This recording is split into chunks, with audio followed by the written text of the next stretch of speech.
రాజమండ్రిలోని తుమ్మలవలో గల సాయిబాబా గుడి వద్ద 35, 36, 39 వార్డులో కూటమి అభ్యర్థి ఆదిరెడ్డి వాసు ఆత్మీయ సమావేశం నిర్వహించారు. టీడీపీ, జనసేన, బీజేపీ కార్యకర్తలతో నిర్వహించిన ఈ సమావేశంలో వైసీపీ ప్రభుత్వంలో ప్రజలు భయాందోళనలో ఉన్నారని జనసేన నాయకుడు అనుశ్రీ సత్యనారాయణ అన్నారు. రానున్న రోజుల్లో ఆదిరెడ్డి వాసు భారీ మెజార్టీతో గెలుపొందనున్నారని, నగర ప్రజలకు సుభిక్ష పాలన అందించడానికి నగరంలోని ప్రజలందరూ ఆదిరెడ్డి వాసును బలపరచాలని కోరారు. టీడీపీ, బీజేపీ, జనసేన ఆత్మీయ సమావేశం పెట్టడం జరిగింది. ఈ సమావేశానికి చాలా అద్భుతమైన వార్డులో ఉన్న ప్రజలందరూ వచ్చి ఎన్డీఏ కూటమికి సంఘీభావం తెలపడం చాలా సంతోషకరంగా ఉంది.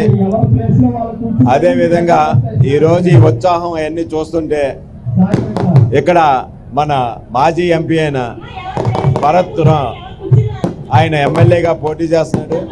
ఆయనకి వాతావరణం కానీ చూసుంటే ఈ రోజు నుంచే బెంగ పట్టుకుంటుంది. ఎందువల్లంటే ఆయనకి డిపాజిట్లు కూడా రావు. వైసీపీ ప్రభుత్వం వచ్చిన తర్వాత ఎంత భయాందోళనకు గురవుతున్నామో అని చాలా మంది వాళ్ళు చెప్పడం జరుగుతుంది. ఈ సైకో సీఎంని ఎట్టి పరిస్థితుల్లో కూడా సాగనంపాలని అందరూ కూడా, అందులోనూ మా అదృష్టం కొద్ది మా రాజమండ్రి ప్రజలు కుమార్తె పురంధేశ్వరి గారిని ఎంపీగా రావడం నిజంగా మాకు శుభసూచకం.